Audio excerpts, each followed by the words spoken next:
Venimos quemando cosas desde la prehistoria. La verdad que lo usamos para la luz, para darnos calor y para transformar nuestra comida, el agua. La verdad que no veo que desde la prehistoria ahora hayan cambiado mucho las cosas. ¿Cómo lo ves, Mauricio? Vemos la imagen de la imagen nocturna del planeta, podemos identificar bien cuál es la intensidad de consumo que tiene el ser humano, bien, principalmente en los países desarrollados.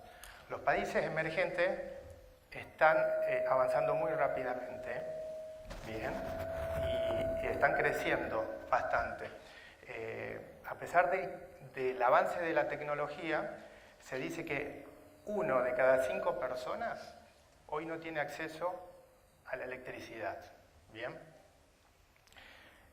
El último estudio de población mundial de la ONU refleja que somos 7.000 millones de habitantes en el planeta, con una proyección de 8.500 en el 2030 y de 10.000 millones en el 2080, casi a final de siglo.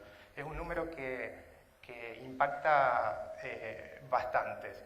Sabemos que con estos números la humanidad va a tener un reto muy importante de solucionar el tema de la energía, principalmente por las consecuencias que están trayendo en el clima. ¿Bien? Si vemos la matriz energética de un país, en este ejemplo es Argentina, la matriz energética es un mapa de cómo interactúa energía primaria y energía secundaria. La energía primaria es la energía que no ha sufrido ningún tipo de proceso, por ejemplo, gas natural, el crudo o petróleo o el carbón, ¿bien? Y luego tenemos la energía secundaria, que son los productos que han sufrido algún tipo de proceso. En este caso, el crudo pasa por una refinería y salen derivados. Esos derivados, como los combustibles, como el gas butano propano, son los elementos secundarios que vamos a utilizar como productos finales. En la misma matriz se ve reflejada que esa energía secundaria es consumida en más de un 55% por el transporte y por la industria, para que le quede reflejado ese número, y en una proporción muy pequeña el consumo residencial. Bien. Si hacemos un poco de historia, en el 1900 el carbón constituía el 95% de la matriz energética como energía primaria. Si no hubiésemos utilizado carbón, la revolución industrial hubiese sido muy difícil. Esto ayudó muchísimo para la revolución industrial. Hasta ese momento se utilizaba en hornos, en calderas y en máquinas a vapor, y la humanidad hasta esa época podía utilizar la fuerza animal o alguna fuerza natural que hoy la podemos llamar renovable. ¿Bien? A medida que fue evolucionando la historia, el carbón fue reemplazado por el petróleo. Bien, el petróleo, el gas, ya estamos dentro de la era del petróleo. El petróleo, el gas y sus derivados. Esos eran combustibles mucho más amigables, mucho más nobles y contaminaban mucho menos. El primer pozo descubierto en Estados Unidos se podía extraer crudo a 21 metros de profundidad. En 1907 en Argentina, buscando agua en Comodoro Rivadavia, a 500 metros, se encontró el primer pozo. En esa época era barata la extracción y fácil. A medida que fue pasando el tiempo, esto se fue complicando y se empezó a tener que utilizar técnicas mucho más avanzadas y caras, como la sísmica 2 dimensiones, 3 dimensiones, utilizar materiales mucho más importantes para tratar de llegar a una profundidad mucho más grande. ¿Bien? A medida que fue pasando el tiempo, esos yacimientos se empezaron a madurar. En la Argentina estamos hablando alrededor de 40 años. Empezaron a madurar y su producción empezó a declinar. ¿Qué tuvimos que hacer? Tuvimos que empezar a buscar productos o lugares mucho más inaccesibles. Empezamos a explorar y a perforar en el mar, offshore, con plataformas, bien, que están trabajando con una lámina de agua de 2000 metros y haciendo perforaciones de hasta 8000 metros de profundidad. Todo eso implica procesos mucho más caros y mucho más complicados. Después de esto, aparece el famoso shell, bien. Ustedes ya lo han escuchado mucho, yacimientos no convencionales. A diferencia del yacimiento convencional, es que el yacimiento tiene una porosidad, ¿bien? Esa porosidad permite que con la presión natural del yacimiento, ¿bien?, el petróleo pueda fluir y se lo pueda extraer.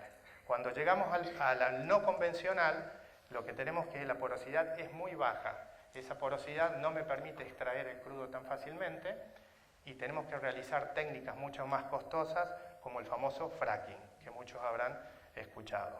¿Bien?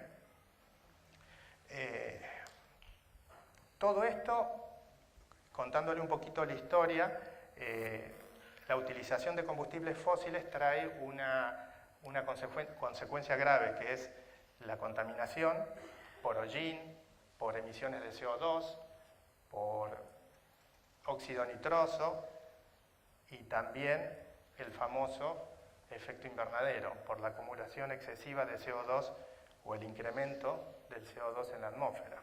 Bien. Esto nos llevó a que todos los países tuvieron que suscribirse a acuerdos internacionales como el Protocolo de Kioto, el Protocolo de Kioto II. Son acuerdos mundiales donde nos comprometemos a reducir las emisiones de cada país en un 20% para el 2020 y un 80% para el 2050. Ustedes ya van magnificando un poco de los números que estamos hablando. ¿Bien? Ahora, si nosotros tenemos que trabajar con esa mejora de reducciones de emisiones, se están estudiando muchas energías que le llaman energías del futuro, como los biocombustibles, como las placas solares de alto rendimiento, tenemos la eólica y también tenemos el torio, que puede, según algunos estudios, reemplazar a lo que es el plutonio o al uranio. Ahora, Henry, mi pregunta, ¿podrán las energías renovables sustituir a los combustibles fósiles? Bueno, la verdad que el desafío es grande. En esta imagen vemos grandes fuentes de energía, el sol, el viento, el mar, y vemos su gran depredador, el hombre. La energía existe antes que el hombre, ¿sí? El sol, el viento, y bueno, ahora vamos a explicar un poco algunas de ellas. El viento es una de las grandes fuentes de energía históricas, ¿sí? ¿Quién no siente una brisa y siente que se refresca? Desde la navegación a vela hasta culturas precolombinas como los incas, que usaban para refrigerar sus alimentos, ubicando sus tambos o almacenes de cereales de sur a norte para que el viento refrigeraba chozas precarias, pero sin la existencia de heladera. Fueron los comienzos del uso del viento como una energía primaria. Hoy, desde que se empezaron a usar estos parques eólicos y del 2000 en adelante, vemos un gran crecimiento en la capacidad instalada, en la que hacemos que un ventilador invertido, ¿sí? Hoy para usar un ventilador yo lo enchufo y este me tira viento. Bueno, lo inverso es lo que hace un parque eólico. Toma el viento, la fuerza del viento, y la transforma en energía eléctrica. Ahora, uno de los grandes problemas que tiene la electricidad es que no la podemos conservar y agarrar en la mano. O la tenemos que transportar con grandes tendidos eléctricos, o los tenemos que almacenar en baterías que son altísimamente contaminantes. Los parques eólicos, aparte, tienen un grave problema visual, contaminación no solamente auditiva, sino de vibraciones que cambian muchísimo, por lo menos la fauna aérea. Es un desafío encontrar nuevas soluciones para esto. Veamos el sol, nuestra gran fuente de energía. Acá está el mapa de cómo irradia el sol nuestro mundo. Vemos que en el centro hace bastante calor, ¿sí? Ahora en el sur y en el norte, más cerca de los polos, hace frío, ¿sí? El sol no solamente nos da calor, nos da luz. Piensen que hasta el año 1900, que Edison inventa la lámpara, vivíamos de día, ¿sí? Las velas y las fogatas se usaban solamente para la parte final de la noche. Hoy Edison, al igual que con su invento junto con Tesla, que nos dieron la distribución eléctrica, permitimos que desde el 1900 a esta parte podamos vivir, trabajar de noche, ¿sí? Esto es algo que ha producido altísimos incrementos en el consumo. Ahora, ¿cuál es el problema del sol? Es muy difícil atraparlo. Hasta mediados de 1900, atrapar el sol para transformarlo en energía real y poder llevarlo a otro lugar era muy difícil. Un panel fotovoltaico todavía es muy poco eficiente y es altísimamente contaminante construirlo. Poner un parque solar para generar energía eléctrica implica que esa tierra o ese mar o esos techos no puedan funcionar para otra cosa. Pero bueno, tenemos ventajas. Ya hay países como Alemania que todos sus techos sirven como fuente de absorción de energía solar y pueden abastecerse e incluso dar energía a la red. También tenemos la termosolar, que es una solución doméstica que nos permite calentar agua y evitar el consumo de gas u otros fósiles para calentar nuestra agua, para bañarnos o para tener agua caliente en nuestras casas o en industrias. Los biocombustibles son la eterna energía, ¿sí? La leña es un biocombustible, que, digamos, básicamente que todo lo que es orgánico es un hidrocarburo, ¿sí? El petróleo, el gas y el carbón, que son el 80% de lo que consumimos hoy, son hidrocarburos, pero todo lo que deriva de un vegetal o de un animal es un biocombustible. Acá tenemos grandes desafíos, ¿sí? Porque hoy actualmente estamos usando comida, ¿sí? Derivada vegetal o animal para transformarlo en biocombustibles. El bioetanol proviene de maíz y lo estamos metiendo en nuestras naftas en un 10%, y el biodiesel, o FAME, como comúnmente se llama, se mezcla con gasoil también en un 10% y proviene de la soja. Eso es comida, ¿sí? El desafío de los biocombustibles es migrar a la basura, ¿sí? Nuestra basura tiene altísimos componentes orgánicos que podemos producirlos, ya sea biogás o combustible de otros tipos, o el desafío de usar cultivos que no sean alimentos, como el tártago y otro tipo de semillas. La hidráulica probablemente sea la más desarrollada. Usamos saltos de agua y con turbinas eléctricas, con un movimiento de rotación y imanes, producimos energía, pero cambia muchísimo la biodiversidad. Pensemos en Yacyretá, cómo cambió la cuenca de nuestros ríos más grandes y toda la fauna, la flora e incluso poblaciones quedaron inundadas. Hoy el desafío con turbinas tipo Pelton, que son más pequeñas, podemos con un arroyo alimentar eléctricamente a una cabaña. La marea motriz o la undimotriz utiliza la fuerza del mar, ¿sí? Las mareas, esto que sube y baja el agua, o las mismas olas, las podemos transformar en energía. Todo movimiento potencialmente puede producir energía. Todavía es de altísimo costo. Piensen, por ejemplo, en la península de Valdés, hay un anteproyecto que podríamos hacer un dique. Por ejemplo, si vamos de acá hasta el Arco de Córdoba, que son casi 6 kilómetros, el dique San Jorge taparía la entrada de las ballenas. Eso nos podría dar el 10% del consumo de la energía eléctrica que tiene la Argentina. Pero quiero ver quién es capaz de obstruirle el paso a las ballenas. Por último, la geotérmica, ¿sí? Piensen que también una gran fuente de energía es el centro de la Tierra. Está muy lejos también. Tenemos que explorar y llegar para abajo. La verdad que es un desafío muy alto.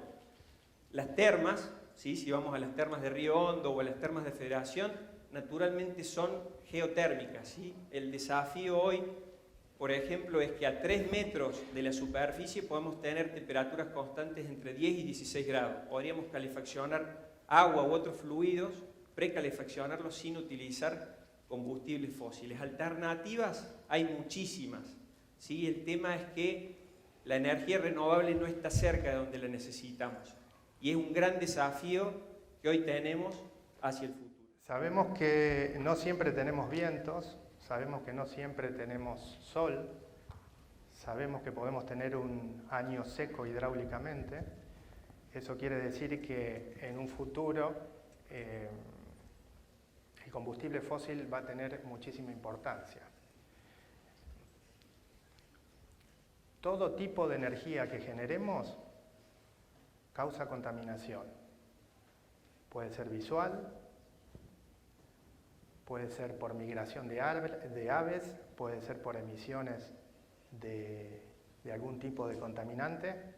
No nos olvidemos que si utilizamos un vehículo eléctrico, vamos a disminuir la contaminación local, pero no la global, porque para cargar la batería de ese vehículo vamos a tener que estar generando en algún lugar esa energía. No nos olvidemos que cualquier batería inutilizada es un desecho tóxico. No nos olvidemos que estamos cambiando comida por biocombustibles. Bien.